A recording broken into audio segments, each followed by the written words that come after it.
কারো যদি টাকা পয়সা থাকে, সে যদি কুরবানি না করে, তাহলে সে যেন আমার ঈদগাহের মাঠে না আসে। এর অর্থ এই নয় যে কুরবানি ফরজ। কুরবানি একটি সুন্নাতে মুআক্কাদা, গুরুত্বপূর্ণ সুন্নাত। করা ভালো, না করলে গুনাহগার হবে মানুষ, এ কথা নয়। আবু বকর সিদ্দিক রাদিয়াল্লাহু তাআলা, ওমর রাদিয়াল্লাহু তাআলা মাঝে মধ্যে করতেন না, মানুষ যেন ফরজ মনে না করে। আল্লাহকে সন্তুষ্ট করার একটি বড় মাধ্যম কুরবানি। আনাস রাদিয়াল্লাহু তাআলা আনহু বলেন, যাহা রাসূলুল্লাহ সাল্লাল্লাহু আলাইহি ওয়াসাল্লাম কাবশাইনে আমলাহাইনে আকরানাইনে, আমি রাসূল সাল্লাল্লাহু আলাইহি সাল্লামকে দেখলাম, তিনি দুইটি ভেড়া জবে করলেন। তা ছিল সাদা কালো, তা ছিল সিংওয়ালা। তিনি নিজে হাতে জবে করলেন। তিনি তার চোয়ালের উপরে পা চাপিয়ে দিলেন, তারপরে বললেন বিসমিল্লাহ আল্লাহু আকবার। এইভাবে তিনি কুরবানি করলেন। আবু হুরায়রা রাদিয়াল্লাহু তাআলা আনহু বলেন, কানা নবী সাল্লাল্লাহু আলাইহি সাল্লাম ইজা আরাদা ইজাহিয়া, আল্লাহ রাসূল কুরবানির ইচ্ছা পোষণ করলে তিনি ইস্তারা কাবশাইনে, একতা দুইটি ভেড়া কিনলেন। সামি নাইনে মোটা তাজা, আজি মাইনে খুব বড়, আমলা হাইনে শিং সাদা কালো, আকরান আইনে শিং অলা, মজু আইনে অন্ডকোষ বের করা। জাবাহা আহাদাহুমা মিন মোহাম্মদ ও আলে মোহাম্মদ, দুইটার একটা জবে করলেন তার জন্য এবং তার পরিবারের জন্য।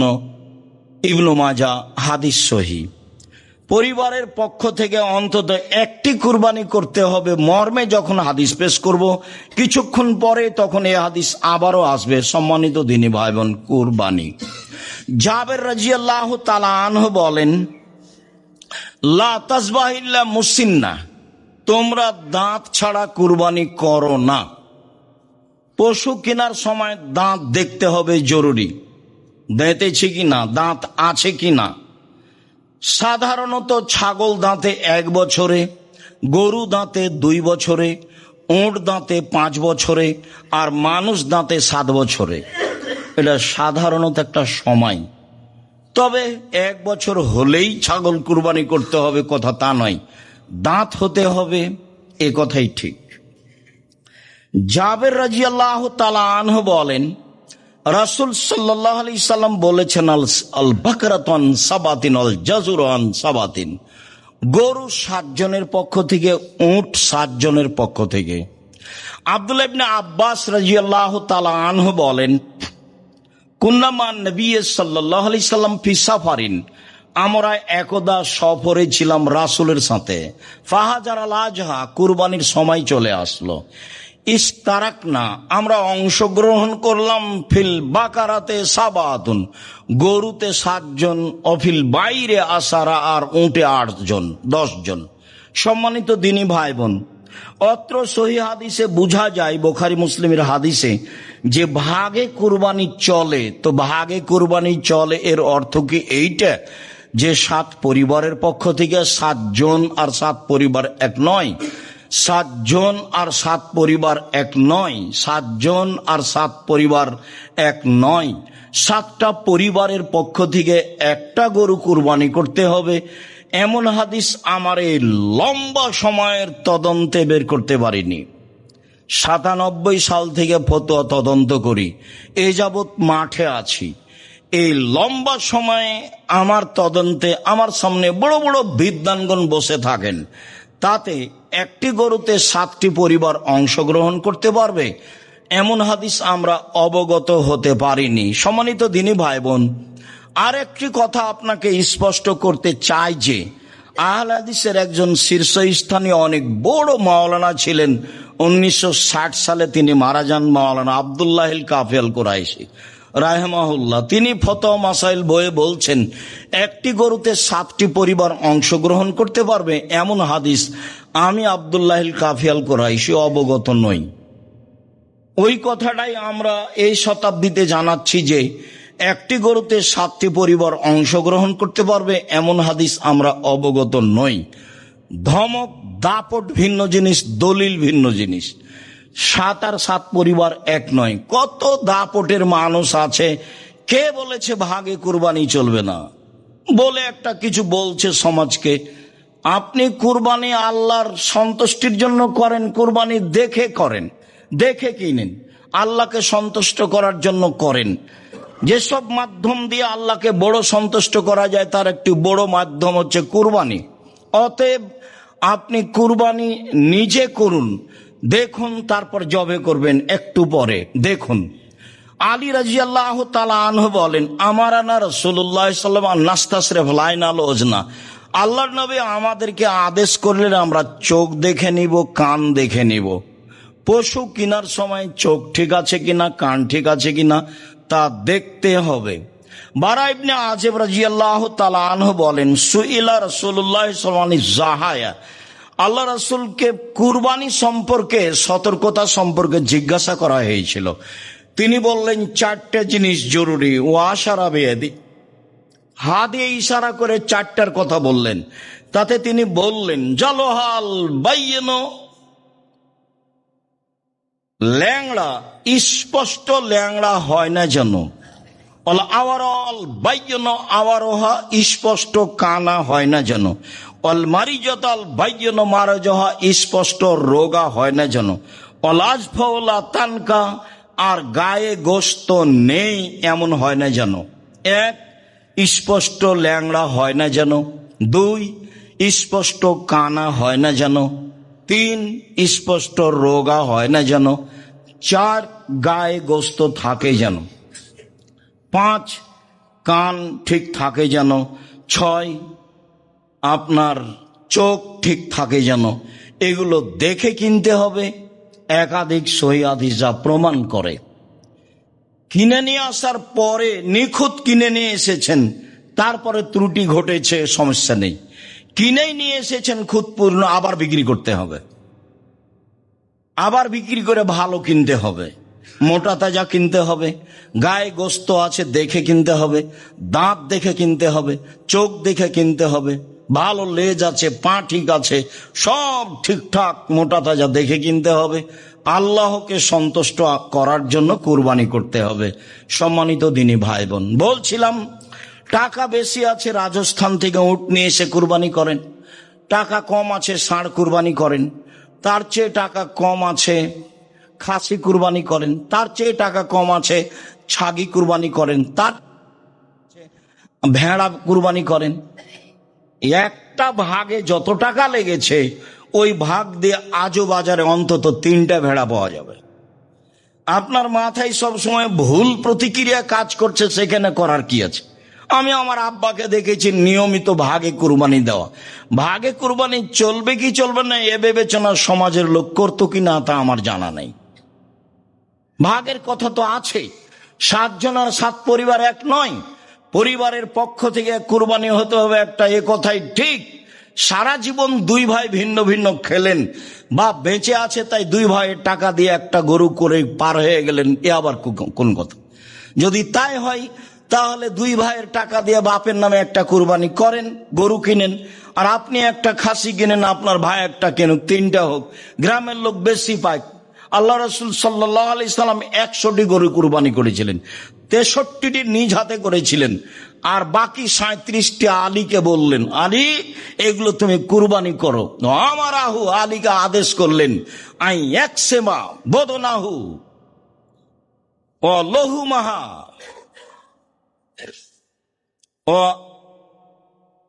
জেলালাহা, সব গোস্ত এবং চামড়া এবং ওর গায়ে যে চটছালা ছিল, যেগুলোকে চাঁপাইনবাবগঞ্জের ভাষায় ঝুল বলা হয়, শীতের দিনে তাকে শীত থেকে ঠেকানোর জন্য গায়ে যেগুলো দেওয়া হয় সব ফকির মিসকিনকে দিয়ে দলিল মাসাকিন আদেশ করলেন।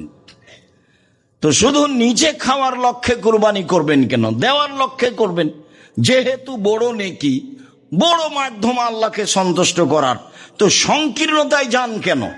টাকা কম আছে একটা ভেড়া কিনেন, নাহলে একটা ছাগি কিনেন, নাহলে একটা খাসি কিনেন। ভাগের মাথায় আসছে কেন?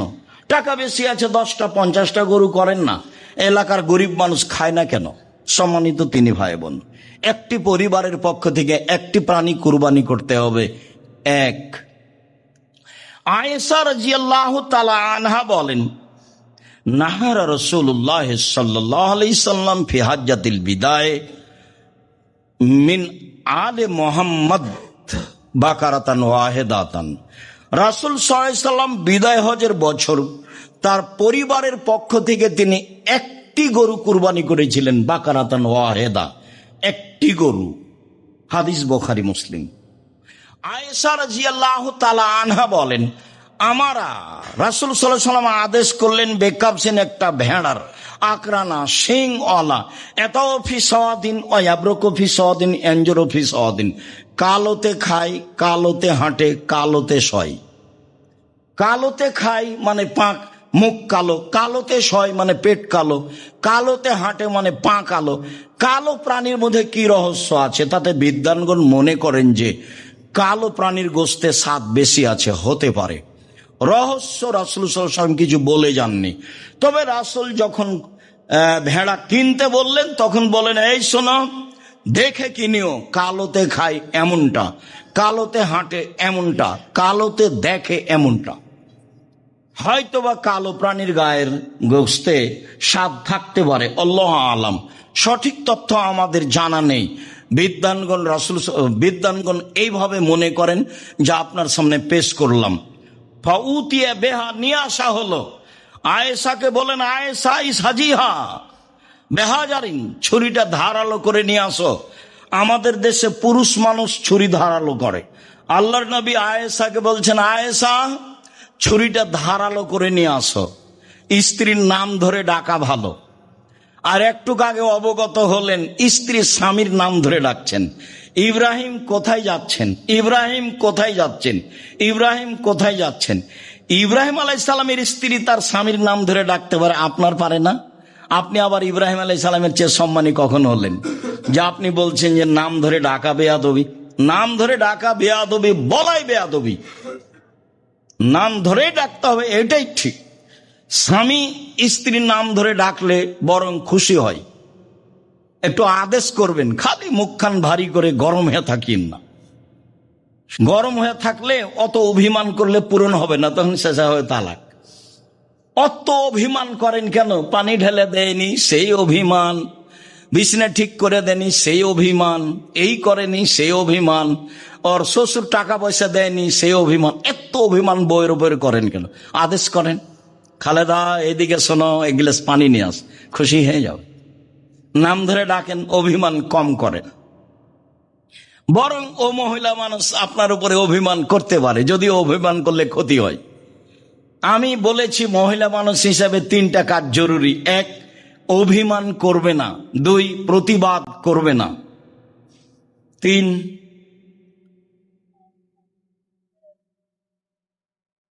আর একটি জোর করে কোনো কথার দাবি জানাবে না, হ্যাঁ, অভিযোগ পেশ করবে না। এই তা তোমার ভাই এমন, তোমার বোন এরকম, তোমার মা এরকম, তোমার বাপ এরকম, আমাকে এইভাবে বলে। অভিযোগ নেই, অভিমান নেই, প্রতিবাদ নেই। তাহলে স্ত্রী শান্তিতে স্বামীর বাড়িতে করে খেতে পারবে। অভিযোগ নেই, অভিমান নেই, আর প্রতিবাদ নেই। যা হচ্ছে হবে, চুপচাপ থাকতে হবে, সব গায়ে সহ্য করে নিতে হবে। যা বললো বললো, দেবরে বললো বললো, ভাসুরে বললো বললো, শ্বশুরে বলেছে বলেছে, গাও কেটে গেছে নাকি? আমাকে যখন গালি দেয়, কতদিন বললাম আপনাকে, তখন গালি দাও বন্ধ করলে আবার রিং দে বলি, ভাইজান আর কিছু গালি বাকি ছিল, থাকলে 7 মিনিট নেন। তার গালি, তার বদনাম আমার কোনো প্রতিক্রিয়া করে না। হ্যাঁ, এরকম কোনো ভিতরে আমার সাথ জাগে না। আমার জীবনে আমি মানুষের প্রতিশোধ নিব না এবং বদনাম করব না, এটা আমার ত্যাগ ইনশাল্লাহ, যে কোনো মূল্যে। সম্মানিত দিনী ভাই বোন, বলছিলাম এইবার আয়েশা রাদিয়াল্লাহু তাআলা আনহা ছুরি ধারালো করে নিয়ে এসে দিলেন। আয়েশা বলছেন যে দেখলাম তিনি প্রাণীটা ফেলে দিলেন, চোয়ালের উপরে পা চাপালেন, তারপরে বলছেন, আল্লাহুম্মা তাকাব্বাল মিন মুহাম্মদ ওয়া আলি মুহাম্মদ, হে আল্লাহ তুমি এটা কবুল করো মুহাম্মাদের পক্ষ থেকে, তার পরিবারের পক্ষ থেকে। বিসমিল্লাহ, আল্লাহু আকবার। আল্লাহর নামে, আল্লাহ সবচেয়ে বড়, জবে করলেন। এই যে পরিবারের পক্ষ থেকে, বুখারী মুসলিমের হাদিস, আগেরটা ছিল, এটাও বুখারী মুসলিমের হাদিস। মেখনাফ ইবনে সুলাইম বলছেন, কুল্লামা নবী সাল্লাল্লাহু আলাইহি সাল্লাম আরাফা বে আরাফা ওকুফান, আমরা রাসূলের পাশে আরাফার মাঠে দাঁড়িয়েছিলাম। তিনি আরাফার মাঠে এক ঐতিহাসিক বক্তব্য দিলেন। ঐতিহাসিক বক্তব্যে তিনি অনেক কথা বললেন। এক পর্যায়ে বললেন, ইয়া আইয়ুহান নাস, জনগণ মনে রেখো, আলা ইন্না লিকুল্লি আহলি বাইতিন ফি কুল্লি আমিন উজিয়া, প্রত্যেকটা পরিবারের পক্ষ থেকে অন্তত একটি প্রাণী কুরবানি হতে হবে প্রতি বছর। জনগণ মনে রেখো, প্রত্যেকটা পরিবারের পক্ষ থেকে অন্তত একটি প্রাণী কুরবানি হতে হবে প্রতি বছর। পরিবার কাকে বলে? ভাত ভিন্ন যেখানে, পরিবার ভিন্ন সেখানে। অ্যাকাউন্ট ভিন্ন আছে দুই ভাইয়ের, চাকরি করে ভিন্ন, আর কুরবানি তো বলছে দুই ভাই একসাথে। আপনি বুঝেন তো, আল্লাহ বুঝে না? সারা জীবন তো ইনকাম ভিন্ন ভিন্নই করলেন, অ্যাকাউন্ট তো ভিন্নই আছে। তো হ্যাঁ করেন, দুই ভাইয়ের টাকা দিয়ে বাপের নামে একটা গরু কিনেন না, দুই ভাইয়ের দুটা করেন, বেশি কুরবানি করেন, নেকি বেশি হবে। আল্লাহ রাসূল একাই 100টা করলেন, তা আপনি 5-7টা করেন, 10টা। ছোট মন কেন? আরে তাহলে তো গরিব মানুষ বেশি গোস্ত নিবে, বাজারে বিক্রি করবে, করুক না, তাতে আপনার হিংসাটা কেন হচ্ছে? এইটা কেন? আতা ইবনে ইয়াসার বলছেন, আমি আবু আইয়ুব আনসারীকে বললাম, কাইফা কানাতিজ যাহায়া ফি আহাদি রাসূলিল্লাহ সাল্লাল্লাহু আলাইহি ওয়াসাল্লাম। ও আবু আইয়ুব আনসারী, বিশিষ্ট সাহাবী, রাসূলের যুগে কুরবানি কেমন ছিল? তিনি বলছেন, কানার রাজুলু ইউজাহি বিসাতান ওয়া আনা আহলি বাইতিহি, রাসূলের যুগে পরিবারের মালিক তার পক্ষ থেকে এবং তার পরিবারের পক্ষ থেকে একটি ভেড়া কুরবানি করতেন। এখন নইতে মোনা, খেতেন ও খাওয়াতেন, খেতেন ও খাওয়াতেন। এই যে 4-5টা হাদিস আপনার সামনে পেশ করলাম, পরিবারের পক্ষ থেকে অন্তত একটি প্রাণী কুরবানি করতে হবে। এইটা আপনাকে আবারও বলছি যে আপনি বৈধ পয়সা দিয়ে অন্তত পরিবারের পক্ষ থেকে একটি প্রাণী কুরবানি করেন। বেশি টাকা আছে, উট করেন, তারপরে গরু করেন, না হয় খাসি করেন, না হয় ছাগি করেন, না হয় ভেড়া করেন। আকিকার সাথে কুরবানির কোনো সম্পর্ক নেই, আকিকার সাথে কুরবানির কোনো সম্পর্ক নেই। আকিকা হচ্ছে পিতার জিম্মেদারি, পিতাকে দিতেই হবে। জন্মের 7ম দিনে আকিকা দিতে হবে। 14 দিনে চলে না, 21 দিনে চলে না, জীবনে একদিন চলে না। মতামতে হাদিস একটাও ঠিক নয়। 7ম দিনেই আকিকা দিতে হবে, আপনি দিতে বাধ্য। কানা দেন, খোড়া দেন, ল্যাংড়া দেন, আধা মরা দেন, দেন। 500 টাকা দিয়ে কিনেন, 300 টাকা দিয়ে কিনেন, 5000 দিয়ে কিনেন, যেটা আপনার অনুকূলে হয়। ছেলের জন্য 2টা, মেয়ের জন্য একটা করেন। এটাও না হলে আপনি ছেলের জন্য একটা, মেয়ের জন্য একটা করেন। আপনি আকিকা দেন, আকিকার গোস্ত আপনার নিজস্ব গোস্ত, আপনি খাবেন না আরেকজনকে খাওয়াবেন, সেটা আপনার ব্যাপার। থাকলো কুরবানি, তখন আল্লাহ রাসূল বলছেন যে ফাকুল ওয়াতিমুল বাইসাল ফাকির, পৃথিবীর মানুষ কুরবানির গোস্ত তোমরা খাও এবং অসহায় দুস্থ গরিব মানুষকে খেতে দাও। আদেশ,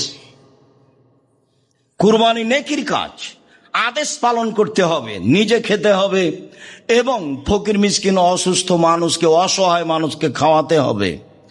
রাসূল সাল্লাল্লাহু আলাইহি ওয়াসাল্লাম বলেন, কুলু ওয়াদ্দাখির ওয়াতিমুল বাইসাল ফাকির, কুলু ওয়াদ্দাখির ওয়াতিমু, পৃথিবীর মানুষ তোমরা কুরবানির গোস্ত খাও, জমা রাখো, দুস্থ গরিবদের খাওয়াও।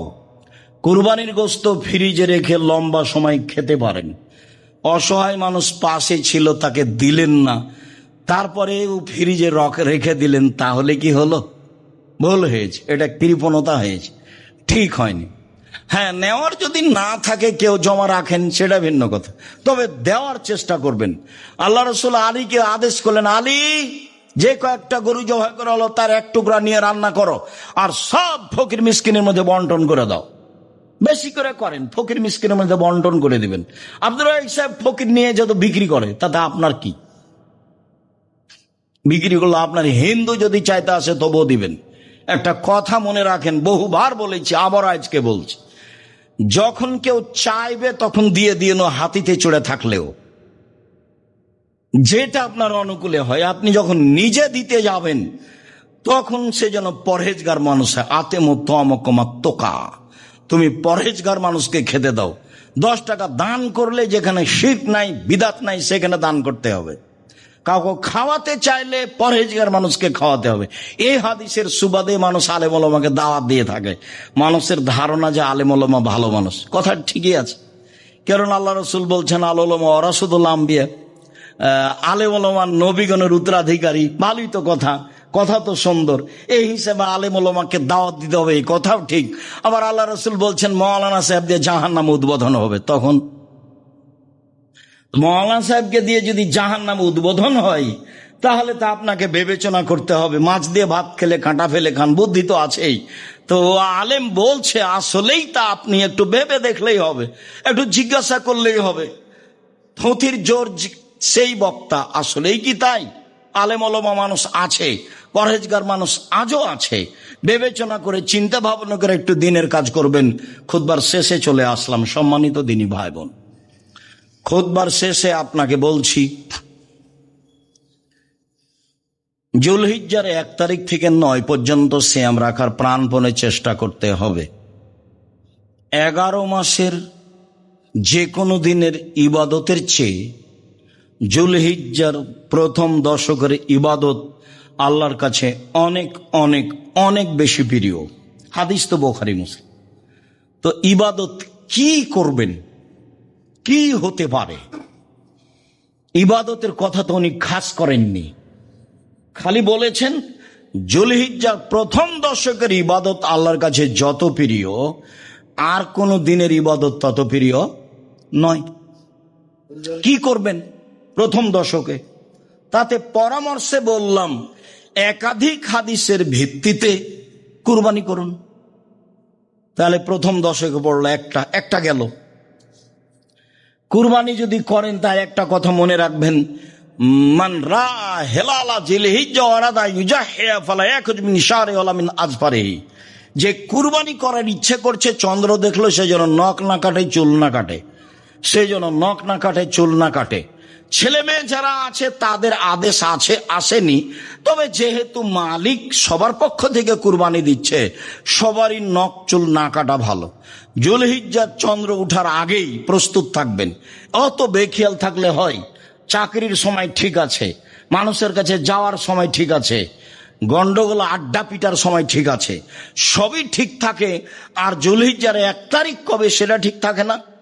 অতএব জুলহিজ্জার 1 তারিখ যেদিন হবে তার একদিন আগে প্রস্তুতি নেন। নখ কেটে নেবেন, মোচ কেটে নেবেন, চুল কেটে নেবেন, যার করে পরিষ্কার পরিচ্ছন্নতার অভাব না থাকে। আপনি, আপনার স্ত্রী, ছেলে মেয়ে সবাই, হাদিস তো বুখারী মুসলিম, পালন করতে হবে। 2, 1 থেকে 9 পর্যন্ত সিয়াম থাকবেন, চেষ্টা করেন না। মরলেই সময় শেষ। মরার পরে যে কারোর সাথে আর কথা চলেন এটা দেখতে পাচ্ছি, তবে মনে থাকে না যে মরলেই সময় শেষ। হিসাব নিকাশ, জমি জায়গা, বাড়ি ঘর সবই শেষ। এমন আশ্চর্য ব্যাপার, আর কোনোদিন যোগাযোগ হয় না। এক অবাক জিনিস। তো মরলেই যদি শেষ হয় তো একটু চেষ্টা করি না। 1 থেকে 9 পর্যন্ত সিয়াম থাকি। 2, 3 দান খায়রাত, এটাও জুলহিজ্জার 1 থেকে 9 পর্যন্ত মাথায় রাখতে হবে। 4 তাসবিহ, তাকবীর, বেশি না পড়লে 1 তারিখ থেকে চলবে। আল্লাহু আকবার, আল্লাহু আকবার, লা ইলাহা ইল্লাল্লাহ, আল্লাহু আকবার, আল্লাহু আকবার, ওয়ালিল্লাহিল হামদ, আল্লাহু আকবার কবীরা, আল্লাহু আকবার কবীরা, আল্লাহু আকবার কবীরা, আলহামদুলিল্লাহ কাসীরা, আলহামদুলিল্লাহ কাসীরা, আলহামদুলিল্লাহ কাসীরা, সুবহানাল্লাহ বুকরাতাও ওয়া আসীলা, সুবহানাল্লাহ বুকরাতাও ওয়া আসীলা, সুবহানাল্লাহ বুকরাতাও ওয়া আসীলা। এছাড়াও সুবহানাল্লাহ হবে আমদিহি, সুবহানাল্লাহ, যেভাবে আপনার তাসবিহ অনুকূলে আসে। কিছুই যদি মনে না থাকে এটা তো থাকবে। আল্লাহু আকবার, আল্লাহু আকবার, লা ইলাহা ইল্লাল্লাহ, আল্লাহু আকবার, আল্লাহু আকবার, ওয়ালিল্লাহিল হামদ। একবারে জুলহিজ্জার 1 তারিখ থেকে চলবে 13 তারিখ পর্যন্ত, এক টানা। তাহলে তাসবিতে থাকেন, মানে তাকবীর। তারপরে ইস্তেগফার, একটু খাস করে সময় বের করেন না। আস্তাগফিরুল্লাহ ওয়া আতুবু ইলাইহি বলেন, আস্তাগফিরুল্লাহ আল্লাযী লা ইলাহা ইল্লা হুয়াল হাইয়ুল কাইয়ুম বলেন, সাইয়্যিদুল ইস্তেগফার বলেন, একটু কিছু বলেন। মুখখান খালি বন্ধ করে চুপটি করে থাকেন কেন? যখন ঝগড়া লাগছে তখন এমন বলে নিচ্ছেন আর যখন আড্ডা পিটছেন তখন আর একজন পাশে আছে কি না বলছেন তার কোনো হিসাব নাই, একবারে বলে একাকার করে দিচ্ছেন। আর তাসবির সময়তে মুখখান চুপটি লেগে থাকে। লাগে কেন, থাকে কেন? আল্লাহ নবী বলছেন যে চাইলে আল্লাহ খুশি হয় আর না চাইলে আল্লাহ বেজার হয়। তো এটার উত্তর কি? চাইলে আল্লাহ কি করেন? খুশি হন, না চাইলে আল্লাহ বেজার হন। তাহলে এটার উত্তর কি? এটা চেষ্টা করেন সম্মানিত দিনী ভাই বোন। এরপরে বলছি, বৈধ পয়সা দিয়ে কুরবানি করেন।